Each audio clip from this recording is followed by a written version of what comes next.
In this video, it's the Genzace Tattu TA300 smart charger. 8 channels, but everything charges through the balance port at kind of a lower amperage. If you are new to the channel, welcome. My name is Troy. This is RoadsideRC. You'll tend to find me bashing or crawling or drifting or racing, plus doing product review videos and how-tos. After testing another lower powered charger here recently, this thing kind of piqued my interest, and I'm curious who this might be best for. It could potentially be you, depending on your needs. Let's get it out of the box and see what's included. As we would expect, a service manual in a couple different languages telling you how to operate it. In the back pocket, we have the power cable, and here in the front is the charger itself. So the first thing that you notice, kind of decent sized here, but it is doing 8 ports. 8. Count them. 1, 2, 3, 4, 5, 6, 7, 8. 8 channels. I've never had anything. I thought 4 channels was pretty wild. 8 channels. That is a lot. But the other thing you'll notice right away is there's only balance ports. Now, some of them are the fancy Genzace Smart Tech ones, right? You can see the little extra connection there to the side. We have a USB-C output, which is super useful for me for charging cell phones and camera batteries and things along those lines, and an AC input. No DC input on this, but that's interesting, isn't it? That is intriguing. Now, if you talk to Genzace Tattu, they created this initially for a drone group that needed to charge a lot of small drone batteries, 2 to 4S, in a fast and easy manner. Needed a lot of batteries charged. They weren't going to do anything over 4S, and it's all smaller drone batteries. So that's what they created here. But let's get it plugged in and test it with some of the batteries that maybe I'm going to typically use and see kind of what the benefits are here. I have it fired up, and what you see here is here's the 8 channels right across. You can see all of them on this display. If you scroll through, you go through each one. If you enter, then you enter into one of the channels, and this kind of looks like some of the other, think about the IMARs and some of those other chargers that are out there. You can see what they look like. If you hit the enter button, then you can go into what kind of setting do you want to do. And what I like about this, if you hit in there, there's either charge, which is a balance charge, or there's storage. That's it. You only have 2 options, which a lot of the times folks get kind of overwhelmed with. There's too many options in here. You're either charging it to use it or you're storing it. That is it. I like that. When you look at the types of batteries, Lipo or lithium high voltage, again, really only 2 choices that you can make here. The target voltage, you can change that, probably shouldn't. Cell count, again, like we said, you can go from 1S to 4S. You can change the target current, but it maxes at 2 amps. Isn't that interesting? So that means big batteries, you're not going to be able to charge it up to the 1C rate. You can tell it to start the task, or you can tell it to go back. All right, now this is channel 1, and as an example, I have this Genzace bashing 2200. Used it in like micro short course trucks, things like that, but predominantly what I use this 3S2200 for is crawling, and it has XT60 on it, plus it is one of Genzace's Smart Tech batteries. If I just plug it in there with the Smart Tech here to channel 1, it immediately recognizes it. It sees each channel, and look at that. It just takes off. It recognizes that it's basically at storage voltage, and it starts just taking off charging it. At the top left up here, way up here at the top left, it shows us the time that it's going at. The top right says that this is channel 1, so we know that's it right here. It's charging all the way up to that 2 amps. Again, it just did that all on its own. This over here is the capacity that it's putting in there. It's putting in up to 14 milliamp hours right now. It's showing here in this bar, I really like it. It's showing how full the battery is, charging 55%, and this is a 3S, showing you each individual channel there. Now that is pretty fun. So again, with this G-Tech stuff, it is so easy. You just literally plug it in and watch it go. But what about something that's non-G-Tech? So again, this is a Genzace. This is just one of their generic 1800s. Let's plug it in over here. I clearly have eaten part of the plugs here. Let's just plug that into, we'll go to channel 3. So if I plug it into channel 3, I come down to here to channel 3. It's not G-Tech, it's not their smart, so it doesn't recognize it. We have to come in, we have to tell it Yes, we want it to charge. It's a LiPo. It does recognize it as a 3S, and it says, hey, do you want to charge it at 2 amps? And I'm going to charge it at a 1C. So I'm going to put it at 1.8 because this is a 1800.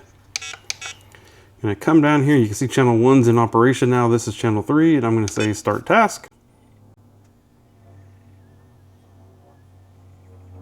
And in just a couple seconds, it comes up to 1.8 amps charge. And again, we have all that same information. We can come back to this main channel and we can see, look, there's channel 1. And you can see the status of charging and what percentage it's at, what amperage it's at, how many milliamps has gone in it.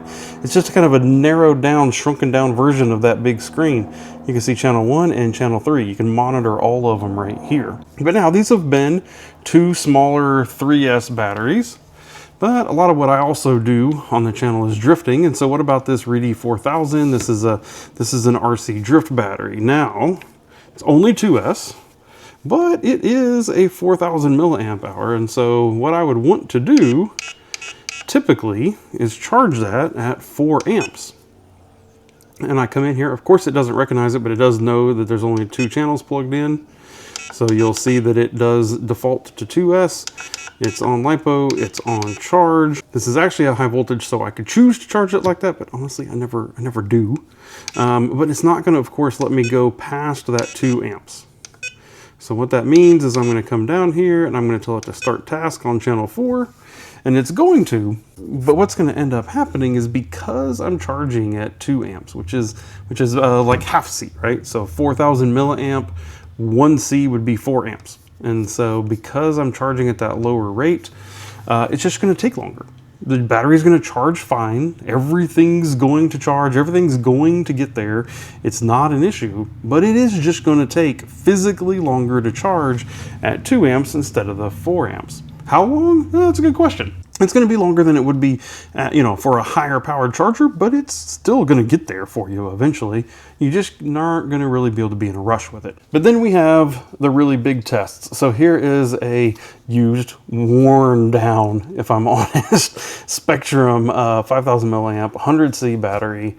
So now if I go plugging this in, let's find a channel back here. This is channel 5. If I plug that in back there and I go to channel 5, again, all I'm doing is plugging it in. It sees the 4S. It says, hey, you want to charge it at 2 amps. I say, well, I'd love for it to be at 5 amps or something like that. It's going to get there. It's going to charge it. But again, that 5000 milliamp battery, it's just going to take it longer. I don't know if it comes across on the camera, but now that I got 4 batteries going, it's actually turned enough temperature in that it's actually kicked on the fan. With all 4 batteries plugged in, 2 amps, 1.8 to 1.9. So the 1.8 is what I asked it for. This last battery, I said, hey, go to 2. But look, we're charging 4 batteries. They're working. They're all going to be charged. These are going to be charged relatively fast. These are going to take a little bit longer, but they're going to get there. That might be part 1 of why this charger might be right for you or someone that you know. It's just simple. You don't have to. How many times have you gone to plug in maybe a new battery that you got, something from a new vehicle, and you don't have the plug? This one's got a Dean's plug on it. This one's got an XT90, XT60, XT60. How many times have you tried to plug a battery into a charger and you're like, oh man, I need an adapter or I need something. I don't have the right connector. Almost every battery at this point has a balanced connector. But yes, Spectrum and Traxxas have done some kind of funky stuff with their batteries, so it's gonna be a little bit more of a struggle there. But otherwise, almost every battery that you're gonna buy is gonna have a balance port of some form or fashion. So that means this could be a one-stop shop without having to revert to, what I lovingly refer to as my octopus, my thing that comes out with so many different tentacles and all the different plugs on it. Super simple, easy, compact, and very versatile if all you have to worry about is plugging in your balance ports. That's pretty cool. But then the second reason why this might be kind of good for you is honestly the price. Yeah, it's $150. So when you think about $150 for a charger that's kind of lower powered, oh, okay, well, that's probably about right. But it's 8 channels. 8 channels that you can charge all at once. So as an example, some of the chargers that I typically use that are 4-port, that are higher powered, they're $200+ each for 4 higher powered channels. This one's, I'm gonna call it IMAR's, bigger brother, higher powered 300 watts just going through 2 channels, is in that like 120-ish or whatever range. This one is in 140 for not 2 channels, but for 8 channels. I've already gone out and tested this at an event that I was recently at. I brought a whole bunch of batteries. They weren't charged yet. When I got there, I had one that was kind of decently charged. I threw it in the truck. All the others just got plugged into this thing, and they were able to charge a whole bunch at once. So by the time that first battery was dead, I had another one that I could pick up and another one that I could pick up, and just kept rotating them through that way. And it worked like a champ. If you're gonna be a big time basher with your 8th scale and your 5th scale, and you're gonna be running a bunch of big old 3S and 4Ss and even 6S batteries, this probably not the charger for you. You will have a better time upgrading to a higher powered charger that can charge those batteries faster. But if you are somebody like myself who enjoys drifting a fair amount, enjoys crawling or smaller scale bashers a fair amount, and enjoys the simple complexity of just only needing to plug in the balance port, then maybe you should consider this TA300. Maybe you should consider this. Maybe it fits your needs. If you want to see more about this, I will leave a link to it down in the video description where you can see current price and some other features and stuff like that that I maybe didn't answer for you here in this video. If you do have questions, something that I didn't say here, please leave them down in the video comments and I will be happy to try to answer as many of them as I can there. And if this video was useful for you, then I hope to see you in an upcoming video where I look at something similar. So thank you for watching and goodbye.